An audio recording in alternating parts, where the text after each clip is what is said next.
그 천호는 이 자체로도 중요했고 광주 대단지가 만들어지면서 후보는 잠실이 아니라 천호였던 거죠. 그러다 잠실이 뒤늦게 2년 뒤에 개발되면서 이렇게 될 줄 누가 알았겠습니까? 그러니까 어쩌면 이게 천호가 불운하다 할까. 단독주택이 열기가 아직 살아있을 때 개발되다 보니까 네. 천호동이 등장하는데 기사에 도시 근교에서의 인분을 뿌리는 걸 막아라. 성동구 천호지구 주택가 일대에는 아직도 군데군데 밭들이 눈에 띄면서 그런데 이들이 쓰는 비료가 인분으로 충당되고 있어 온 동네 사람들을 악취와 고투게 한다. 지금 이 말씀을 소설을 구현한 게 원미동 사람들이 나온 거죠. 부천 원미동, 원미구청, 옛날 원미구청 네. 그 자리가 도시화되는 과정에서 대대로 내가 몇백 년간 여기를 인분 뿌려왔는데 네. 갑자기 서울에서 사람들 오더니 인분 뿌리지 말라고 해서 열받는 내용이에요.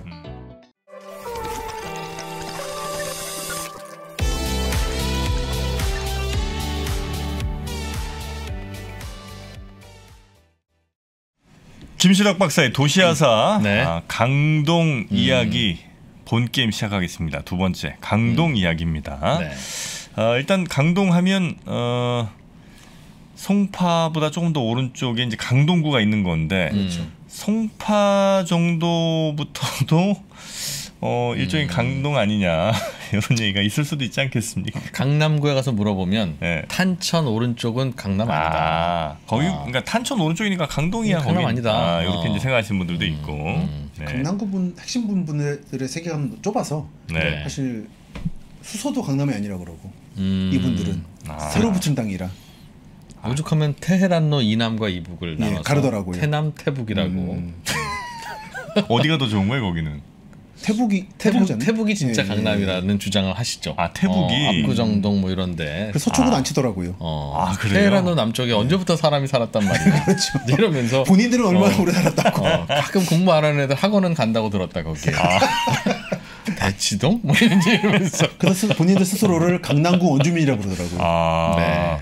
끊임없이 차별화를 하는군요. 그렇죠. 하는 거죠. 그럼요. 또 그래서 자기 몸값을 올리는 태남으로 거니까. 가면 이제 양재천 북쪽까지가 강남이고 양재천 남쪽에 그렇죠. 언제부터 사람이 살았단 말이냐. 이러면서. 대략 이분들의 세계관에서는 탄천이 동쪽에 있고 양재천이 남쪽에 있고 그리고 서쪽으로는 대략 신사역이 있는 라고 봅니다. 네. 저는 거기 못 살아봐서 주변 사 돌아봤는데 그러나 50년 전에는 다 뻘밭이었습니다. 그렇습니다. 예. 오죽하면 개포 반포겠어요. 다 개펄이어가지고 개포인데. 압구정동에는 자라나 물고기들이 살고 있었죠 그때. 네. 자, 하여튼 저희가 강동 일부에서는 강동 개발의 배경을 저희가 좀 알아봤고요. 이제 본격적인 강동 얘기로 들어갑니다. 자, 네. 어디부터 들어가면 되겠습니까? 강동 개발의 출발이자 확장 강남, 지금 제가 말씀드리는 확장 강남이란 거는 성남, 용인, 오산, 동탄이 아니죠. 평택까지 가는 라인인데 이 모든 출발점에는 저는 광주 대단지, 성남 단지, 성남시가 있다고 생각을 합니다. 네. 왜냐하면 사람의 심리적 기제라는 게 끝에 하나 도시가 있어야 서울과 그 끝에 도시 사이에 도시가 만들어졌을 때 안정감을 가지고 사람들이 살 수 있는 거죠. 예를 들어서 동두천이 있기 때문에 의정부가 안정적으로 성장할 수 있는 거고 파주가 있기 때문에 일산이 그나마 안정적이고 그런 거죠. 그리고 일산이 있기 때문에 일산과 서울 은평구 사이에 있는 삼성 같은 곳들이 요즘에 뜨고 있는 것이고 뒤에 뭐가 더 있어야 된다는 거군요. 하나 더 갈 데가 있다라고 하는 사실 좀 냉혹한 얘기인데 네. 이게 부동산 값에 엄밀하게 적용되는 것 같더라고요. 그게 대부지의 존재 여부가 맞습니다. 그래서 우리 예전에 살던 집들 보면 그 골목에 집도 있잖아요. 맨 끝집이 좀 안 좋았어요. 끝집 넘어가면 이제 뭔가 논밭이 펼쳐져서 겨울에 물 뿌리고 썰매를 탔다라고 하는 전설이 어디나 있는 맨 끝집이 안 좋았어. 지금 생각하면 약간 뷰도 넓고 괜찮았는데 사실 그래요. 그래 사실 옆에다 뭐 트럭도 몇 개 갖다 놔도 되고 뭐 다 내 뒷마당이고 저기 그 아저씨 와가지고 뽑기도 해먹고 뻥튀기도 하고 그랬습니다만. 뽑기라고 하세요? 이제 서울에서 저는 뽑기라고 했습니다. 서울 뽑기 요즘 달고나가 유행해서 약간 낯설어요. 저 뽑기였는데. 언제부터 달고나였습니까? 그러니까요. 뽑기였습니다. 뽑기예요 서울은. 하여튼 그 뽑기란 말 잘못됐다는 거 제가 여러 차례 강조드렸죠. 왜 잘못된 거예요? 대전과 경기 북부 그리고 전라도 북부까지는 그걸 띠기라고 하거든요. 네? 띠기. 처음 들어봤어요. 띠기 처음 들어봤어요. 우리 언어는 이렇게 뛴다고 띠기? 지시하는 대상과 정확하게 일치할수록 좋은 언어 아니겠습니까? 그 말을 띄는 거네요. 그렇죠. 뽑기는 근데 안 맞아 이게. 뭘 뽑아요? 그게 저기 아저씨 해준 거 뽑는 거였지. 양쪽을 다 뽑아내잖아. 띄고 남는 걸 뽑는다는 뜻입니다. 뽑아낸다는. 뭘 뽑아요? 이렇게 딱 동그라미에다 우산 찍어주지. 네. 그리고 우산 주변을 띄어내고. 뛰잖아. 그게 뛰기잖아. 그러니까 우산 우리 알맹이는 그 우산은 뽑아내는 거지. 알맹이를 뽑아내는 거죠. 뽑기지. 자, 이 뽑기 단어의 또 하나의 문제점은 같은 단어가 두 개로 동시에 쓰일 때 우리는 헷갈리게 돼 있어요. 근데 우리가 저 문방구 앞에 보면 뭐 이렇게 종이 막 뽑고 이렇게 뽑는 게 엄청 많다고요. 그렇죠. 그게 이제 뽑기라는 게 있는데 그렇게 따지면 5만 도매상 소매상에 2,000원 뛰기, 5,000원 뛰기 뭐 얼마나 많습니까? 안 돼. 뛰기를 왜 거기다 붙이는지 문방구에서 사용하는 뛰기, 그러니까 뽑기는 너무 이미 이전에 뽑기가 있어요. 그래서 그 뽑기는 안 된다 저는. 차라리 그걸 뽑기, 그러니까 복기라고 하면 차라리 나는 그거 받아들일 수 있어요. 지금 말씀하신 게 사실은 중의적으로 쓰여가지고 서울 사람들한테는 네. 뽑기와 뽑기는 같이 쓰였어요. 뭐 덩어리로서 뜻이. 뽑는다. 설탕을 볶아서 뽑아낸다라는 나 쓰였습니다. 이러면 나 정말 그만. 뛰기 얼마나 좋아요. 딱 좋은 단어가 있는데. 그걸 자꾸 띄려고 하니까 이걸 못 뽑는 겁니다. 뛴다는 생각으로 접근하면 안 돼요. 그 내용물 안에 걸 뽑아낸다는 생각으로 어떻게든 바늘로 뽑든 침을 붙여서 뽑든. 저는 뛰기입니다. 뭐 워낙 지역적으로 너무 워낙 다양한데 달고나가 통일한 게 좀 안타까운 부분이 여튼 있습니다. 달고나 정말 잘못됐네. 달고나 다른 게 있잖아요. 뭘 달고 달고기. 그러니까 이름 이상해요. 처음에 듣고는 여튼. 네, 어쨌든 그렇습니다. 달고나는 아니다. 예, 아니다. 그래서 이 강동 개발 경우에는 이 최후의 배우자 역할을 했던 게 성남 광주 대단지인 거죠. 그래서 제가 지금 보여드리는 지도는 71년 1월 1일자 이제 신년 기사입니다. 네. 택지를 위해 변두리 지역에 마이홈을 사자라는 내용인데, 마이홈을 사자고요? 예, 영동지구는 이미 개발이 들어갔고 이 길이 천호를 지나서 광주 대단지로 가는 길이 있는 겁니다. 그리고 이 중간에 강동이 개발되는 거죠. 저 섬같이 나온 데가 지금 잠실인가요? 잠실입니다. 아직 매립 공사가 안 된 겁니다. 야. 그러니까 이 광주 대단지가 있다 보니까 이 서울 사람들을 쫓아냈다가는 죄책감이 있어서 서울시는 많은 행정을 합니다. 서울 지하철 8호선이 대표적인 거죠. 이 광주 대단지를 위해 만든 거예요. 결국은. 그분들의 자녀들이죠. 사실은. 그렇죠. 자녀들을 위해서. 그리고 잠실대교 놓고, 그리고 이 천호동과 광주 대단지 사이를 연결시키기 위해서 잠실 개발했다고 하는 게 네. 통설입니다. 이러면서 강동 개발이 스타트한다. 광주 대단지를 만들면서 예. 광주에도 사람이 사니 그 안쪽인 강동이 왜 사람 못 살겠느냐. 그렇죠. 그리고 이분들이 고립시키지 않겠다고 하는. 그리고 광주 대단지를 멀리 떨어뜨리지 않겠다. 예, 예. 이 사람 버린 꼴이 돼버려서 너무 많은 비난을 받았거든요. 네. 그러니까 이 완충 작용을 시켜주기 위해서 잠실을 개발하겠다고 하는. 여기서부터 강동 개발이 시작한다고 보기 때문에 네. 그 잠실을 범강동으로 보는 게 있습니다. 그래서 이 개념을 해주시고 네. 이렇게 잠실이 개발되고 강동 개발되고 광주 개발되다 보니까 이 연속으로서 분당이 개발되고 판교가 개발되는 게 아닌가. 그래서 지금 이 삼성 반도체가 끌고 있는 강남의 남진을 핵심에는 저는 광주 대단지가 있다라고 좀 보고 있는 거죠.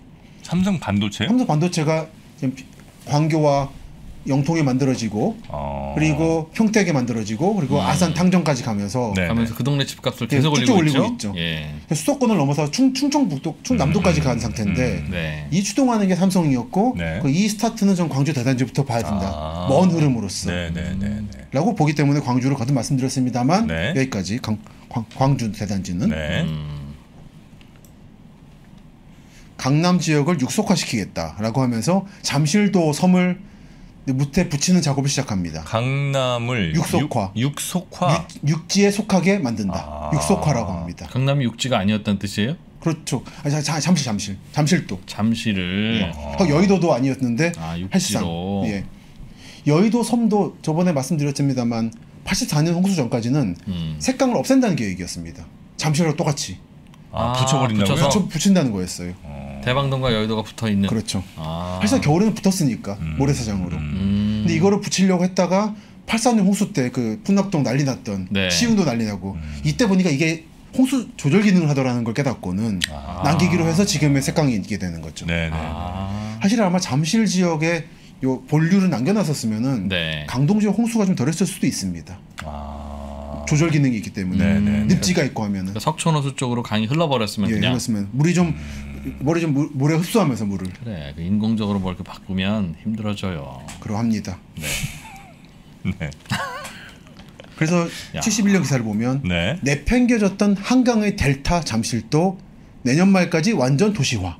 그러니까 잠실의 출발점은 잠실도의 육속화인 겁니다. 네. 석촌호수 만들기.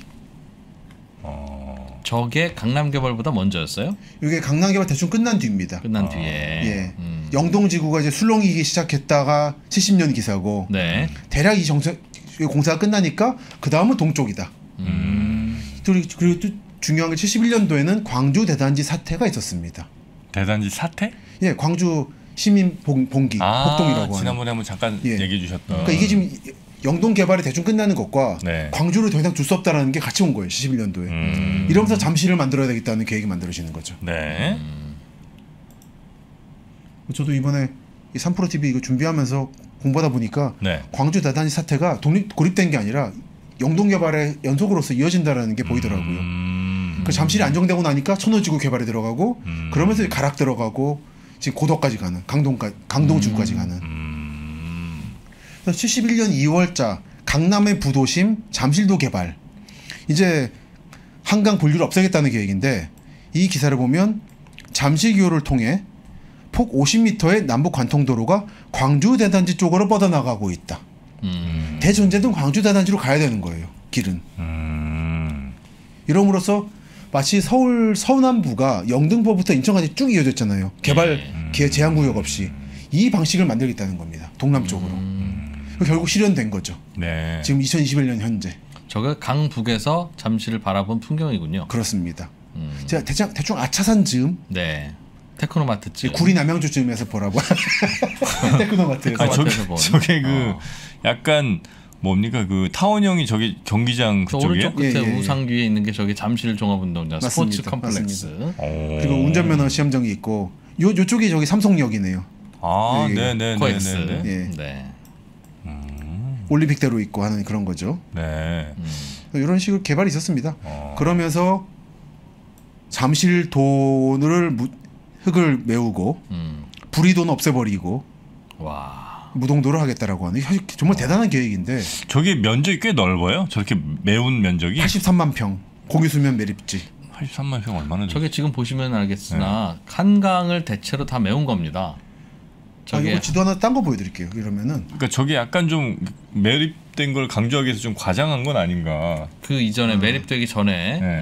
어떤 물줄기의 면적이었는지 잠시 우리 보고 가겠습니다. 예, 이거는 보시는 게 의심이 많은 정프로 또 아마- 그냥 슬쩍 예. 또랑 하나 메워놓고 저 강 메웠다고 하는 게 아니냐. 그러니까 도대체 강을 어떻게 메우느냐라는 네. 83만 평이면 여의도가 한 100만 평인가요? 잘 모르겠습니다. 저는 네. 뭐 저도- 국민주택 이상 평수에 대해서는 관심이 저도 없습니다. 평으로는 감각이 25.7평을 이렇습니다. 넘어가는 순간 저의 관심사를 벗어납니다. 저게 지금 매운 면적이 파란색이? 예. 야, 이게 원 물줄기가 파란색이고요. 그러면 한강 너비보다는 3분의 1, 3분의 1, 4분의 3분의 1 1이나 4분의 1 정도를 그죠? 메운 거죠. 그래도 예. 꽤 넓긴 하네요. 그리고 이 중요한 거는 이 올림픽 대로를 놓고 이쪽을 무트로 만들면서 그 전까지 모래사장이었던 잠실이 쓸 수 있는 땅이 된 거예요. 여의도처럼. 그러니까 이 전체가 새로 생겼다고 보셔야 됩니다. 매운 면적이 중요한 게 아니라 매움으로써 공유수면 부지가 크게 생긴 거라고 보셔야 돼요. 모래사장 부분이. 네네 그러네요. 뭐 더 들어갈 수도 있지만 더 옛날에도 같이 가면은 네, 요 정도면 되겠습니다. 네, 이 정도 될 것 같습니다. 네. 그러니까 사실 잠실도 전체에서 쓸만한 땅은 정말은 뚝섬에 붙어 있던 신천하고 북쪽에 남쪽에 삼전도 조금이었어요. 마치 여의도에서 양말섬이라고 하는 네. 산이 하나 조금 있었잖아요. 국회의사당 자리에. 네네네. 거기가 장마가 되면 거기만 튀어나와 있기 때문에 사람들이 몰려서 버텼다고. 그런 개념의 잠실이었던 거를 전체를 쓸 수 있게 만든 거기 때문에 어마어마한 거죠. 네. 잠실 아파트들은 땅을 파면 파도 모래만 나와요? 아무 유적이 안 나오는 겁니다. 아 거기는 네, 물고기 똥만 나오는 겁니다.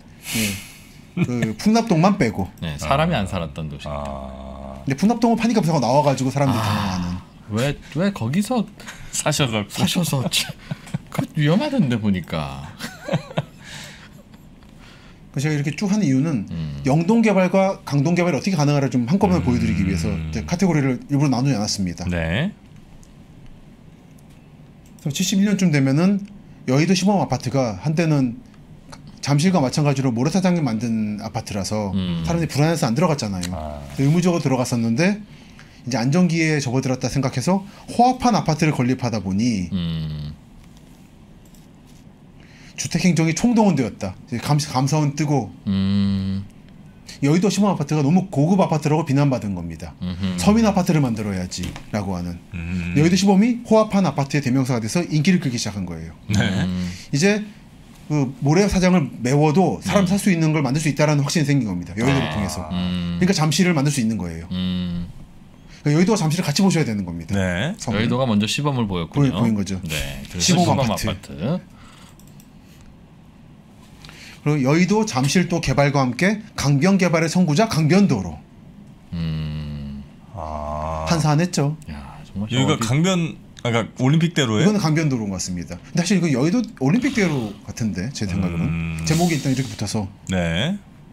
그때는 뭐 88인지 강변북로인지도 아직 제대로 이름이 그렇죠. 아마 이때는 강변도로로 불렸을 겁니다. 네. 나중에 이름이 올림픽을 개최하면서 붙었을 겁니다. 그리고 72년 기사 모래밭에 새 도심을 싣는 잠실대교. 아직은 이제 제방을 쌓겠다. 그럼 이 모래밭이 도심이 될 것이다. 라고 하는 게 72년. 이 목적은 성남동 광주 대단지. 이렇게 해서 쭉 갑니다. 결국 광주 대단지로 가기 위한 길의 중간에 잠실, 뭐 강동 이런 데가 있는 거군요. 그리고 여의도 개발의 성공의 경험, 토목 경험과 영동 개발의 성공의 경험이 총 직결된 게 잠실 개발인 거죠. 그리고 이때쯤 되면 천호동이 등장하는데 기사에 도시 근교에서의 인분을 뿌리는 걸 막아라. 인분, 그 퇴비. 그 농사용으로? 예. 도시 근교에서의 인분 시비는 막아줘야겠다. 서울 중심부에서 버스로 약 50분이면 고작인 성동구 천호지구 주택가 일대에는 아직도 군데군데 밭들이 눈에 띄면서 대지와 대기까지의 공간을 소체 재배로 소득 증대에 노력하고 있어 흐뭇한 일이다. 그런데 이들이 쓰는 비료가 인분으로 충당되고 있어 온통 진동하는 인분 냄새가 이곳으로 오가는 행인들을 물론 온 동네 사람들을 악취와 고투케 한다. 라고 서울 송동구 천호동에 사시는 강대은 씨가 신문에 고발을 했습니다. 네. 강대은 씨가 아주 어휘가 아주 멋지십니다. 조였다 풀었다가 아주 능청하세요. 대개는 기자들이 다시 좀 써줍니다. 그런 윤문을. 예, 윤문을 해주죠. 그러나 저기서 이제 농사 짓던 분들은 황당하죠. 그렇죠. 왜 주택가에서 인분을 뿌려요? 아니 왜 농사짓는 땅에 와서 본인들이 집 짓고 살면서 나 지금 200년째 여기서 계속 인분 뿌리면서 농사짓고 있는데. 맞습니다. 지금 이 말씀을 소설을 구현한 게 원미동 사람들이 나오는 거죠. 양기자 소설 맞죠? 네. 원미동 사람들이 부천 원미동 원미구청 옛날 원미구청 그 자리가 도시화되는 과정에서 그 영감한 분이 계신데 대대로 내가 몇백 년간 여기를 인분 뿌려왔는데 갑자기 서울에서 사람들 오더니 인분 뿌리지 말라고 해서 열받는 내용이에요. 그 마음이 어떤 마음이냐면 제가 어릴 때 살던 그 동네가 이제 슬슬 사람들이 오면서 그 콘크리트 포장도 되고 어느 날 내가 내 꼴리는 때 맘대로 건너던 그 도로에 신호등이 생겼습니다. 어제까지 나는 그냥 건넜는데 그렇죠. 갑자기 오늘부터는 저걸 왜? 이제 멀쩡히 잘 타는. 그래서 오늘부터 이사 온 사람만 신호등을 지켜라. 그 전에 살던 나는 말 좀 들어요 그냥. 그렇죠.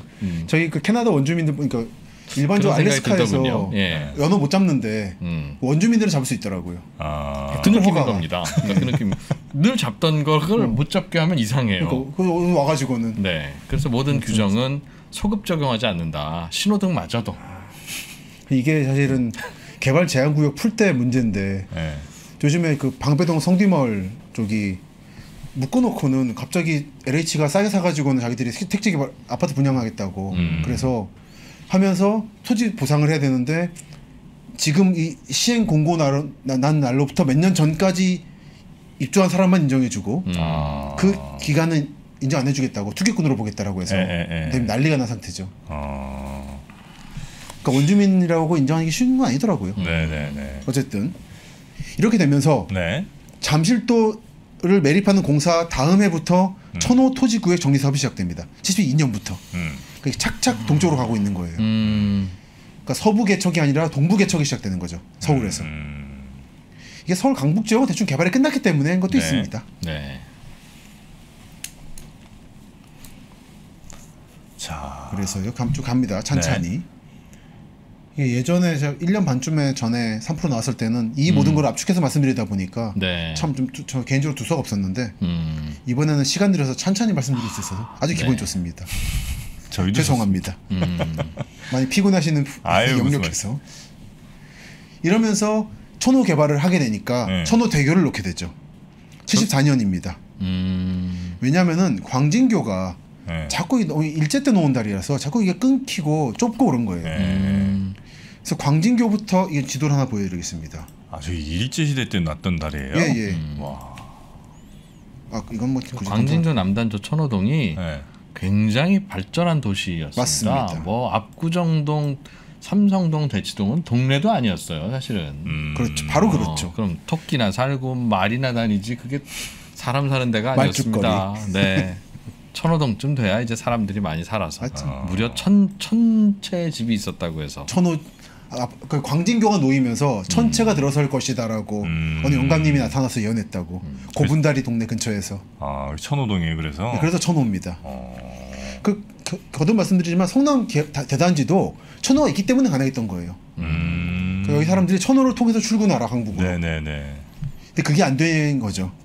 그래서 우선 잠실대교를 놨고 그 다음에 천호대교를 놓으면서 천호 일대, 강동 일대의 이제 지형 변화가 생기는데 원래는 광장에서 광진교를 건너서 지금은 천호 제1정비구로 지정된 구사거리를 지납니다. 천호 구사거리라고 부릅니다. 이 지역을. 그래서 길이 한번 휘어요. 크게. 네. 지금도 가보면 이상하게 크게 곡선을 구배를 그리는데 이러면서 이제 광주 이천으로 들어가게 되는 거죠. 여주 쪽으로. 네네네.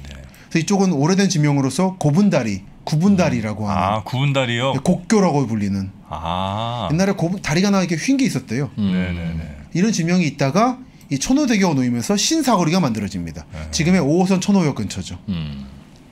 이 구조를 이해하시는 게 중요한 게 이 동쪽의 모든 강동지구는 이 신사거리 중심으로 해서 재배치가 됩니다. 쭉쭉. 강동 지역은 사실 서울 분들도 잘 모르세요. 지역을. 네. 큰 틀로 보면 이건 약간 이게 편한데 보기가 천호가 있고 동쪽으로 그냥 가면 길동이 있습니다. 강동구 길동. 그 오른쪽이 하남시예요. 그리고 북쪽으로 가면 암사가 있습니다. 선사 유적지 나오는. 네네. 그리고 그 동쪽으로 가면 고덕이 있는 거죠. 크게 이렇게 4개. 뭐 명일 같은 게 있긴 합니다만 죄송합니다 명일분들. 명일 좋아합니다. 굉장히 정무적 판단이 좋아지셨어. 광역지자체장을 노리고 계세요. 지금 보니까. 특히 영등포구는 저 모든 골목을 다 들어가봐서 특히 사랑합니다. 영등포. 그리고 최근에 개발된 곳이 강동구의 강일동, 상일동 지역인 거죠. 착착착착착 끝. 네네네. 어릴 때 잠자리 잡으러 다니는 곳이었는데 그렇죠. 아파트 값이 거의 뭐 이제는 15억을 넘어서서 와. 20억을. 네. 거의 이프로님의 기억을 좀 되살리는 차원에서 2008년도 위성 사진을 보면 수많은 비닐하우스가 2008년만 해도 저랬어요. 예. 제가 이 지역 답사간 게 2019년인데 그때만 해도 이랬습니다. 마지막 흔적을 보러 갔었네요. 근데 보면 다 힐스테이트 뭐 강동 리버 뭐 이런 식으로 다 아파트가 있는. 그래서 보면은 이 강일동 상일동이 이제 마지막 강동 개발 지역인데 이거는 이제 영동 개발부터 동쪽으로 온 것과 플러스 하남 개발과 이 맞물린 거예요. 양쪽에서 압력이 오면서 마지막으로 남은 땅이 개발된 거라 보시면 되죠. 이게 강동 개발의 큰 틀인 거고요. 근데 그 스타트를 끄는 것은 천호대교다. 74년 기사입니다. 광진교는 이제 무시되고 천호대교부터 와서 둔촌동이 있고 둔촌에서 가면 이천이 있고 남쪽으로는 잠실로 가고 북쪽으로는 명일동으로 간다. 길동이 있고 강동 개발의 기본 구조가 만들어집니다. 그러면서 이제 잠실지구 개발이 본격화되면서 74년에 종합개발 계획이 발표됩니다. 그러니까 처음에 강동 개발의 스타트를 끄는 거는 잠실인데 잠실이 잠실 어떤 식으로 개발할지 잘 몰랐던 거예요. 늦었네요, 저러니까. 약간 늦었어요. 오히려. 예. 천호 택지 구획이 시작되면서 그리고 성남시가 독립하면서 시로서 그러면서 잠실이 확정됩니다. 그래서 A지구 잠실 5단지로 대표되는 A지구는 고밀도, 1, 2, 3, 4단지는 중밀도, 그리고 나머지 지역은 저밀도 단독주택지구 신천동 쪽. 네. 그 중심 업무지구가 만들어지는 게 지금의 롯데. X로 써놓은 게 롯데백화점, 그렇죠. 롯데월드들이죠. 제가 어릴 때는 한양 쇼핑이 있었는데 그게 5층짜리 백화점에 헐리고 롯데가 들어오게 되죠. 그리고 성내천이 흘러서 만성 침수지역 흐르고 있죠. 74년 8월 다시 몰아친 투기 열풍. 잠실지구. 네. 부동산 투매 열기에 들뜬 잠실지구. 복덕방이 40개나 들어섰다. 저기서 투매라고 하면 매수한다는 뜻의 투매죠. 그렇죠. 투기적으로 매수한다. 보통 매수. 투매라고 하면 보통 던지는 걸 투매라고 좀 쓰는데. 이건 아니죠. 네. 안녕하십니까, 강원국입니다. 요즘 장이 굉장히 어렵잖아요. 네, 그래서 요즘에는 많이 버는 것보다는 어떻게 덜 잃느냐 아니면 잃지 않는가 이런 거를 공부하는 것이 훨씬 더 중요하다고 봅니다. 물론 돈도 벌기는 벌어야죠. 이 전략들을 따르면은 장기적으로 복리 10에서 15% 정도는 버실 수 있을 겁니다.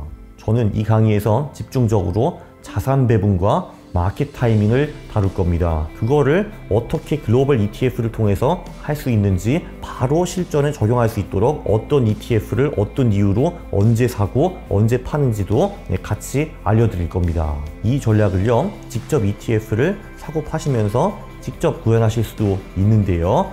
네, 그거 말고도 자동 매매를 할 수 있는 방법도 있습니다. 그래서 제가 자동 매매 이용권을 같이 드리고요. 네, 그리고 제가 거인의 포트폴리오의 저자 아닙니까? 그 책도 같이 드립니다. 그러면 그걸 하시다 보면은 이거 굉장히 재밌다. 나도 나만의 전략을 만들고 싶어 하실 수가 있거든요. 그런 분들을 위해서 백테스트 이용권도 같이 선물로 드립니다. 퀀트 투자라고 하면은 그거부터 벌써 이거 굉장히 어려운 것 같아 라고 생각하시는 분들이 굉장히 많은데요. 제 강의를 보시면은 이게 하나도 어려운 게 아니라는 거를 알 수 있습니다. 제가 정말 아주 명확하게 처음부터 기초부터 잡아드리고 특히 직장인들한테 가성비가 가장 높은 투자라는 거를 아실 수 있게 되실 겁니다. 네, 강원국이 여러분의 성공 투자를 기원합니다.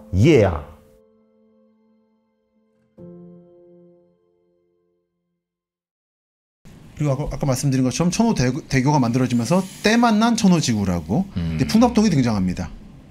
이때까지만 해도 풍납동이 풍납토성의 땅인 줄은 몰랐죠. 그래서 그냥 둔촌처럼 개발하면 되는 줄 알았던 거죠. 저는 그럴 의사가 전혀 없는데 자꾸 이렇게. 네. 하지만 지금은 강남 주민이시니. 저 때는 그 풍납동의 그 풍납동 토성, 백제 토성 안쪽에 사람들이 잘 안 살았어요. 이때까지만 해도. 예. 왜 안 살았냐면 굳이 거기 들어가서 살 이유가 없으니까. 맞습니다. 괜히 강변에 물만 넘치고. 맞습니다. 그냥 뭐 논밭인데 왜? 그러다가 저렇게 이제 개발의 열기 때문에 저 동네를 이제 주택 업자들이 들어와서 집을 지어서 팔기 시작하면서. 좀 정확하신 말씀인 게. 사실 이때만을 알았으면은 지정하면 되는 거예요. 스톱. 이 안에 들어오지 마. 했어도 안 들어갈게요. 하고 말았을 맞습니다. 텐데. 정말로 이게 굉장히 안타까운 일인데. 몽촌토성이 왕성인 줄 알았던 거예요. 풍납이 아니라. 근데 지금으로 치면 경복궁 안에 막 아파트 들어서 있는 거예요. 모르고 그러니까 경복궁 흑폐화되고 덕수궁만 남고 여기 그냥 빈 땅이 돼버렸으니까 그냥 지금은 되나 보다 싶었던 거예요. 25년 을충년 호수 때 뭐가 나왔기 때문에 뭔가 있을 것 같지만 설마 이런 강변에 성을 지었겠느냐. 이건 뭔가 제방이다. 그 제방이 지켜주는 성은 몽촌 일대인 거라고 생각했던 거죠. 네, 저는 아직도 그게 사실이길 바라고 있습니다. 2만 풍납동 주민들은 그 생각하시더라고요. 제방이길. 아니 아직도 집 있으세요? 아니 거기 부모님 어쩔 줄 몰라 하시면. 안타깝습니다, 진짜로. 지금 정말로 기가 새는데. 학계가 잘못한 게 있어요. 그때 말을 했었어야 돼요. 이거 뭔가 미심쩍다라고. 좀 조직 폭력배입니까? 들어가서 살 수는 없는데 나올 수는 없는. 그래요? 그러니까요. 들어올 때는 웰컴. 했더니 8수구나. 나갈 때는 문화청이 갑자기 난 모르겠는데 왜 문화재 그런 거죠. 그래서 여기서 이제 14년에 네. 잠실 토지구역 정리 사업이 시작되는데 제가 여기서 막 강조하고 싶은 거는 천호가 먼저였다는 거예요. 천호가 아까 72년, 네네. 잠실 74년. 그러니까 강동 개발의 핵심은 천호인 거예요. 천호가 원래부터 사람 살던 땅이니까. 그 천호는 이 자체로도 중요했고 광주 대단지가 만들어지면서 아까 말씀드린 것처럼 끝에 배우지가 있으면은 그 서울과의 사이에 있는 지역이 뜨는 것처럼 네. 후보는 잠실이 아니라 천호였던 거죠. 그러다 잠실이 뒤늦게 2년 뒤에 개발되면서 이렇게 될 줄 누가 알았겠습니까? 그 이유가 천호동이 먼저 떠서 여기저기 사람들이 집을 번잡하게 지어 놓으니까 뭐 시원하게 개발 아무것도 못 하는 거예요. 그렇죠, 그렇죠. 그러다 보니 자꾸 개발은 안 되고 잠실은 보니까 아무도 안 사네. 공유수만 매립을 하게 되니까 정말 된 거죠. 중요한 말씀입니다. 이거 여의도가 똑같은 것 같아요. 땅이 새로 만들어지니까 확 지어버린 것 같아요. 먼저 개발된 곳은 개발되기 어렵다. 맞습니다. 개봉 60만 단지가 단독주택 잘 지었는데 가라앉은 것처럼. 그러니까 어쩌면 이게 천호가 불운하다 할까. 단독주택이 열기가 아직 살아있을 때 개발되다 보니까 아파트보다는 주택 위주로 간 거죠. 잠실은 아파트 전용주거가 된 거고. 그러면서 75년입니다. 이제 암사동이 개발됩니다. 착착 갑니다. 천호 72년, 잠실 74년, 암사동 75년. 그래서 암사 제방을 만듭니다. 그러면서 천호지구 개발 지역이 확정되기 시작하는 거죠. 이제 이 강동의 발걸음을 좀 들려드리려고 착착 가고 있다라는. 저 동네는 예전에는 그럼 아무것도 안 살았던. 그렇죠. 선사 이때는 선사 유적지는 나왔기 때문에 뭔가 이건 유적지다 했던 거죠. 네. 그래서 비교적 암사 유적지에 대해서는 파괴 얘기가 없어요. 일찍 알았어요. 그러니까 미사리하고 암사하고 몽촌에 대해서는 사람들이 주의했던 겁니다. 네. 그래서 처음에는 그 잠실 올림픽 주경기장이랄까 국제적 경기장을 몽촌토성에 만들려고 그랬습니다. 박정희 정권 때 했는데 공무원들이 이거는 아니다. 뭔가 있는 것 같다 여기는. 이게 범상치 않다 이 성이. 범상치 않다. 그래서 잠실 지역을 만들면 여기 만들자라고 제안을 한 거예요. 말씀처럼 이 프로님 말씀처럼 빈 땅이었으니까. 네. 근데 풍납도성이 참 그때 했었으면 되는데 안타까울 뿐입니다 정말로. 잠시 그 저희 동네 좀 집값 좀 올리려고 홍보 좀 해드리면 네. 풍납동이 거기가 네. 다 이제 주민들 내보내고 옛날에 그 백제 토성을 네. 복원해야 되지 않겠어요? 경복궁 땅 이제 아파트 없애야 되는 거니까. 돈이 없으니까 이미 땅값은 많이 올라갔고 돈이 없으니까 시세 반에 하는데도 불구하고 그래서 재건축은 못하고 팔려면 국가에다만 팔아라 해서 하나씩 옥수수 그 이빨 빼먹듯이 그렇죠. 정부가 사갑니다. 한편 공원 주차장 네. 이런 네. 식으로. 지금 사고 있어요? 네, 집을 한 40평짜리 집 붙어 하나, 있습니다. 30평짜리 집 하나를 사서 정부가 부수고 거기엔 집을 짓지 못한다. 빈 땅 만들어 놔요. 네. 그러니까 그 동네가 지금 주차난이 없어요. 공원도 많고 주차장도 많은 쾌적한 공간이 됐어요 거기. 근데 옆집이 어느 날 없어지고 그냥 빈 땅만 남겨도 저 이거 여기다 그냥 뭐 해도 됩니까? 주차해도 됩니까? 네, 하세요. 그래요? 예, 그러니까 4m만 안 건드리면 돼요 거기. 지층 4m만 안 건드리면 돼요. 땅 파지 그래요? 않는데 그러니까 그 나라에서 산 땅에는 아직 그냥 나중에 뭐 100년 후가 될지 그렇죠. 1000년 후가 될지 다 사들이고 나면 그때 복원하겠습니다 하는 중이라 지금 집값이 안 올라서 그렇지 굉장히 살기 좋고요. 그러나 또 집값은 계속 안 오를 것 같은. 그러니까 이제 개발이랄까 자기 집을 팔아서 수익 올리겠다 생각만 안 하면은 살기 좋은 곳입니다. 네. 심지어 그 풍납 3필 레미콘도 빠지고 네. 공장이 다 빠질 거예요. 살기는 좋은데 팔고 나갈 수가 없어서 이사를 못 가는. 사실 그냥 살면 되는 우리가 생각하는 주택의 원형적인 모습. 네. 내 평생 살다 끝난다라고 하는 그 보여주는 곳이죠. 지금 누가 살고 있는 집을 내가 사서 들어갈 수 있어요?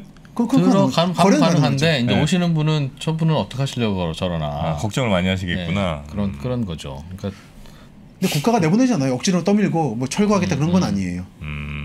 요즘 슬슬 그냥 집을 새로 짓는 것도 허용합시다. 땅만 안 파면. 그렇죠. 이라는 분위기이긴 합니다. 그러니까 이제 주택을 바꾸는 거 가지고는 4m를 건드리지 않거든요. 네. 아파트를 지으면 건드리는데 기반을. 네네네. 그러니까 주택은 사실 문제 없어요. 단독주택 같은 거. 예. 그러니까 그 전까지도 드러나지 않았던 이유가 주택으로 가다 보니까 안 건드리다 보니까 안 나온 거예요. 하도 네, 괜찮다. 그래서 몰랐던 거죠. 하도 괜찮다. 네.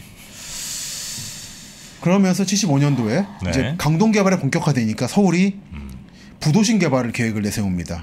삼획구상이죠 이른바. 네. 도심, 영등포 산업중심, 영동 지역 잠실까지 포함해서 행정 업무 부도심 만들면서 천호대교와 잠실대교가 보이죠. 이 두 개의 다리가 핵심이 됩니다. 그리고 지하철을 1호선 순환선을 의정부부터 교외선으로 돌린다는 지하철이 나오고 1호선이 아주 다르죠. 지금은 모양이. 네. 2호선이 어디 있냐? 2호선은 대충 모양이 비슷합니다. 이렇게 가는. 그리고 3호선이 네. 죄송. 2호선이 4호선입니다. 지금의. 그 금정까지 가는 안양 거쳐가지고. 그리고 3호선이 요 지금 2호선이에요. 야, 저게 1975년에 계획을 이미 하고 있었던 거예요. 예. 와. 그러니까 뭔가 순환선은 필요하다는 생각했던 것 같아요. 근데 순환선에 어디가 뭐가 될 거냐는 건 몰랐던 거죠. 네. 정말 안타까운 게 서울역과 영등포역이 지금 지하철 2호선에 안 들어가 있는 건 좀 치명적이거든요. 고속터미널까지. 이게 안 들어가 있기 때문에 지방분들이 서울 와서 너무 힘들어해요. 어디 가려면 또 갈아타죠. 특히 강남 고속터미널 만들었을 때는 아무것도 없어가지고 거기 내려가지고 허허벌판 걸어가지고 왔었어야 됐어요. 택시 타거나. 근데 이게 그때 계획으로는 한국의 철도 행정이 그런데 너무 직결시켜버리면 너무 붐빈다고. 오히려 일부 하나 뺍니다. 2호선 순환선에 고속터미널이나 서울역이 들어가면 너무 붐빈다. 2호선이 너무 붐빈다. 뭐 그럴 수도 있겠네. 그래서 지하철 1호선 경인선과 7호선 만나는 온수역이 사실은 그 큰 역이 아니었어요. 그 동네가 아니라 사실은 신도림대 이쪽에서 만났어야 돼요. 근데 돌린 거예요. 그래서 온수가 크긴 했지만 네. 모두에게 불편을 주죠. 사람들 많이 모이는데 교통난을 없애려고 철도를 짓는데 그런 지역으로 들어가면 너무 붐빈다. 네. 붐빈다는 건 이용객이 많다는 뜻 아닙니까? 근데 저도 참 이해가 안 되는데 참 미안한데. 경제학적 원리에서는 없는 데 만들므로써 새로운 수요를 만들어 창출하는 게 좋다고 본다더라고요. 그럼 뭐 그럴 수 있을 것 같은데. 그래서 여러분들이 보시면 지하철이 경 이상한 데 놓이잖아요. 라인들이. 그게 경제학적 원리에 따라서 수요 창출의 의미가 있다더라고요. 제일 대표적인 게 광명역 KTX. 네. 거기에 참 힘들지 않았습니까 한동안. 네. 이제 좀 올라갔지만. 네. 그게 교통에서 경제학을 봤을 때는 아주 현명한 선택인 거라고 하더라고요. 그 덕분에 영등포가 좀 죽은 게 있죠. 네네. 영등포가 KTX 여기 됐어야 되는데 어쨌든 이제 대충 오늘 이제 강동 끝낼 생각이기 때문에 네. 이제 거의 끝나갑니다. 그러면서 이건 저번에 살짝 말씀드렸지만 석촌호수가 만들어진 게 잠실 매립 때문인 건데 잠실 어파트 공사장에 낚시터가 생겼다.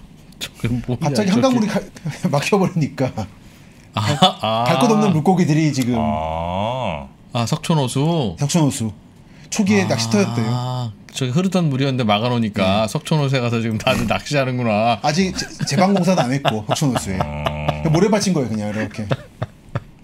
그래서 잠실 쪽에 셀러리맨들이 점심시간만 되면 낚싯대 들고 내려가서 낚시했다더라고요. 야 진짜 사람 많네. 바글바글했답니다. 저 때문에 해도 회사 생활 편했네요. 점심시간에 나서 낚시하고 와도. 그랬답니다. 여의도도 그런 얘기가 좀 들리더라고요. 그 색강 했을 때 좀 아무래도 물이 좁아지고 하니까 물고기들이 갈 데가 없어서 낚시 많이 했다고. 낚시꾼들은 참 대단하다는 생각이 들어요. 제가 좀 약간 교외 지역 답사 가면은 꼭 낚시꾼이 있어요. 어디 반드시. 어느 지역을 가도. 예를 들어 요즘에 시흥시 중부 지역을 가는데 간척 지역 바글바글 하더라고요. 유명한 낚시터. 왜냐면은 물이 빠지고 있으니까 물고기가 갈 데가 없는 거예요. 잘 낚인다고. 낚시하는 분 이해돼요, 정프로님? 저는 낚시를 한 번도 안 해봤어요. 저도 한 번도. 그러니까 나는 그냥 시장에서 사면 싸지 않나 물고기가? 새우를 낚는 거죠. 그렇겠죠. 물고기가 없어서 거기 가시겠습니까? 넘볼 수 없는 그 사세계 레벨. 여기는 어디입니까? 75년 9월의 천호동입니다. 75년 9월. 아직도 논밭이 많은 천호 개발지구. 도심에서 거리가 먼 것이 흠이지만 도심은 강북이죠. 그런대로 주택지로서의 생활 여건이 차차 마련되어 가고 있다. 이 시절을 아마 이 프로님은 기억하시는 게 아닌가. 그렇습니다. 저 무렵에 이제 슬슬 저 동네에 집을 살까 아니면 뭐 풍납동으로 들어올까 저희 부친께서 그런 고민하시다가 좀 널찍한 풍납동으로 되돌릴 수 없는 선택을 하셨군요. 그렇습니다. 저 때 강남이 더 쌌을 거예요 아마. 맞습니다. 네. 뭐 어디 그럴 수 있겠네요. 말죽거리나 대치동이나 그런 데 샀으면. 76년입니다. 버스 줄 기다리는 거예요? 광주 대단지 분들이 강북 오려고 버스 2시간 한도는 거 기다렸잖아요. 그걸 이번에 잠실이 반복하는. 변두리 지역에서는 도로도 없고 인도도 없고 허허벌판 공터에 버스는 오고 그냥 사람들은 몰려가고 저게 코리아입니까 라오스입니까? 진짜. 그러니까 이게 강남 쪽에 많이 오피스가 들었었거나 여의도나 영등포로 가는 노선이 편리했으면 이럴 일이 없는데 이때만 해도 오피스라고 하면 강북밖에 없으니까 네. 죽으나 사나 강북 가야 되는 거예요. 하는 거죠. 버스 타고. 예. 장사진을 이뤄 애타게 버스 타기를 기다리는 잠실지구 주민들. 천호는 오히려 천호가 낫죠. 잠실보다. 이 시절에. 네. 그래서 갑니다. 계속 가고 62년 서울시를 편입 후 눈부신 발전을 거듭하고 있는 천호지구. 눈부신 발전의 기틀은 주택입니다. 네. 뾰족 지붕. 좀 그래 보이네요. 62년인데 저 정도 집이면 뭐. 훌륭하죠. 네. 근데 이게 아파트로 유행이 바뀔 줄 누가 알았겠습니까? 한편 잠실은 여전히 고통이 겪어서 시장이 오니까 구자촌 시장한테 난리가 났습니다. 달라붙어서 잠실 주고 버스 좀 증차해달라고. 그래서 옆에 있는 직원들한테 증차하시오라고 했다라고. 지금 당장은 어려우나 증차하겠습니다라고. 믿음직한 구자촌 시장. 잠실지구 주민들. 그러면서 지상 반상회라는 게 이때 유행했는데 신문에 지상 반상회. 76년 11월 강남구 천호동 일대. 이때 기억은 안 나시죠 아마? 이건 아니시죠? 저 왼쪽에 서 있는 꼬마가 혹시 2%? 2% 딱 전화이네. 76년에 5살. 우리 아빠 출근하는 거 바라보는. 야 공부 열심히 해라. 그렇습니다. 공부 안 하니까 이게 주말에도 나와서 이렇게 일하잖아. 에이구. 열심히 해서 지금 여기 온 거 아니에요? 공부하지 말라고 하셔야지 차라리. 너 공부해봐야 소용없다. 주말에 일한다. 이러면서 72년 천호, 74년 잠실, 76년 암사 토지구역 정리 사업이 시작됩니다. 이제 암사 선사 유적지가 멀지 않았죠. 근데 여기는 스톱시킨 거죠. 개발을. 그리고 나서 이거 사진에 몇 가지 재밌는 게 있는데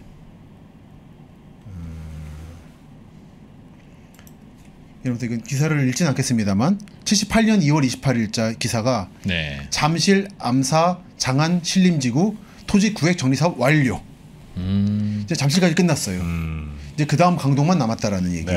그러면서 78년 11월에 영동 지역을 중심으로 전개되어 온 민간 아파트 건설이 토지 구등란 등으로 영향으로 점차 천호지구로 쏠리고 있다.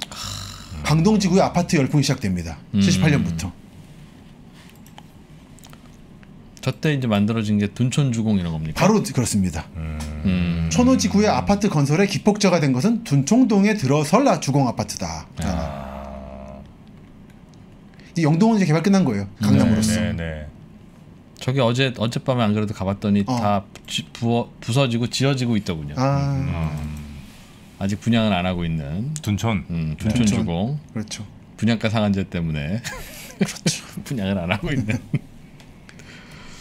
이러면서 잠실이 끝나니까 암사 명일동이 등장합니다. 이쪽을 아파트식으로 묶습니다. 아파트만 지어라라는. 이제는 이미 성남시와 관계가 없어져요. 이때는 잠실지구와 천호지구의 원동력이 끌고 가는 겁니다. 이 성남에 다시 등장하는 건 95년 1기 신도시 때죠. 아직 20년 남았습니다. 그러면서 이제 뭐 뒤에 개발되는 거 하나 다 말씀드릴 필요는 없고요. 2개 정도 말씀드리면 되는데 하나는 개포. 개포는 강동은 아니고 강남이지만 잠시 검색 중입니다.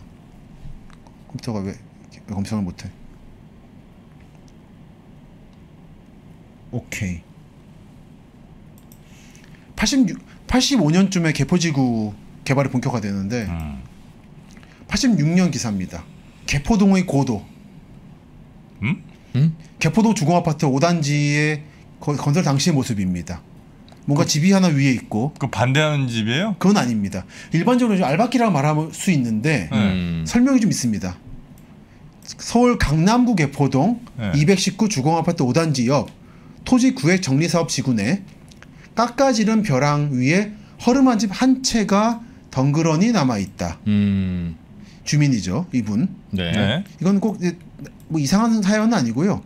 이 일대는 서울시가 82년부터 야산을 깎아내는 작업을 벌이는 곳으로 집주인 최용득 씨가 고물 행상으로 어렵게 살아가는 점을 고려해서 다른 곳은 다 깎아냈으면서도 최 씨 집만은 그가 집을 구해 나갈 때까지 깎지 않았다. 야. 그러니까 봐준 거예요. 기왕 깎을 때 다 깎았어야 되는 건데. 네. 그 건설 원가나 이런 거 생각하면. 예. 이쪽에 워낙에 양재천 가구 하다 보니까 빈민들이 많이 사셨습니다. 네. 제가 개포동 시형하고 조공 좀 살았었는데 빈민촌이 4개 있어요, 그 주변에. 포이동 재건마을이라든지 동네 뭐. 예, 성뒤마을, 아니 성뒤 아니 저기 구룡마을 같은. 그냥 비닐하우스에서 살았어요. 그냥. 맞습니다. 배밭 기르고. 네, 배밭에 안에 들어가면 비닐하우스 있고. 분당선 구룡역 옆에 배 판매장이 있었습니다. 2015년 정도까지. 그런 분들이 있다 보니까 이게 너무 많이 밀어내는 과정에서 부작용을 겪다 보니 좀 너무 심하게 하지 말자라고 있었나 봐요. 야. 이때쯤에는. 네. 이거 하나. 개포단지 개발할 때 하나의 미담이랄까. 고육지책이랄까. 또 하나는 고덕. 네. 아까 둔촌 주공아파트 얘기하면서 제가 많이 드리는 말씀인데 요즘 아파트 얘기 나오잖아요. 뭐 나무 키가 아파트만큼 자라면 재개발할 때가 되었다라든지 그런 얘기가 있습니다.